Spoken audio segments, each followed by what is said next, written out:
mini vlog! Kamusta kayo? So for today's video, samahan nyo ako kahit walang ganap ngayon sa araw na ito.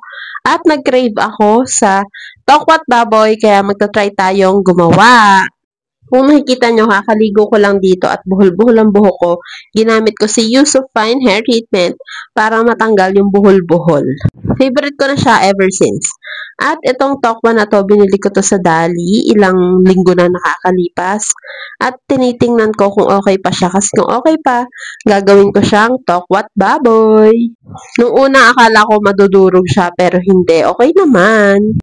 At ganito yung mga napapanood ko sa mga cooking vlog dati. Nilalagyan nila ng mabigat sa ibabaw para lumabas yung excess water. At habang pinapalabas yung excess water ng tokwa, naglinis-linis muna ako ng konti dito sa bahay. Tinanggal ko na yung tissue at dito ko na-realize na ang dami pa rin pala talagang excess water ng tokwa. Akala ko dati etchos-etchos lang yun.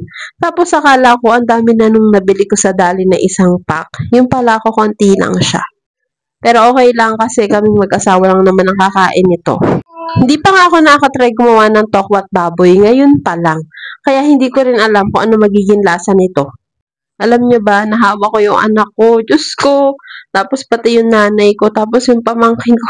Ano ba yan? Napaka-irresponsable naman. Kaya please, pag may sakit ka, mag-mask ka. Please lang, wag kang gumaya sa akin. Dito nga, ihahalbos ko na yung karne para lumambot na siya. Ganito lang kadami kasi nga dalawa lang naman kaming kakain. Hindi ko rin alam kung kakain ng asawa ko kaya yan na lang talaga hiniluto ko kahit may tira pang karne sa ref. Kakapanghinayang kasi kapag nasasayang. Ayan, tuwing umaga namamalengke yung asawa ko. Nakabili sila ni Totoy kanina ng tilapia pero sa plato niya lang nilagay B.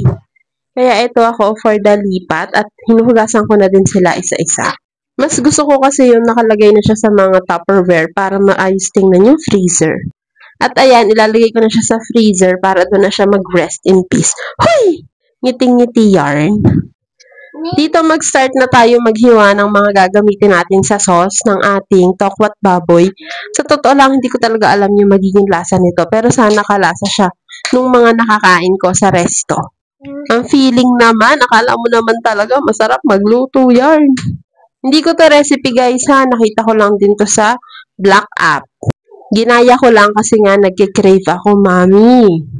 So, ito lang yung ginamit niya, bawang sibuyas, toyo, tapos suka, asin, paminta, asukal, tsaka konting tubig. Kayo nang bahala at magtimpla, basta yun na yung ginamit sa video na napanood ko. At this point, hindi ko alam kung tama pa ba itong ginagawa ko kasi parang nawiwirdohan ako sa itsura niya. Pero ayan, nagawa na natin yung sauce at titikman ko siya. Tapos parang hindi ako sigurado, masarap ba yarn? Bahala na yung asawa ko kung magugustuhan niya ba to. At ito na yung ating karning baboy. Luto na siya at tostado na. Tutustahin ko pa ng konti at habang hinihintay ko yun, mag-iimis na ako ng konti dito sa ating kusina. Ang dami ko nakikita ang recipe pero ito yung pinakamadali kaya ito na yung ginaya ko mare. Hindi ko siya pinagsama-sama para kung hindi masarap yung sauce, edi makakain pa din. Yun lang, bye-bye!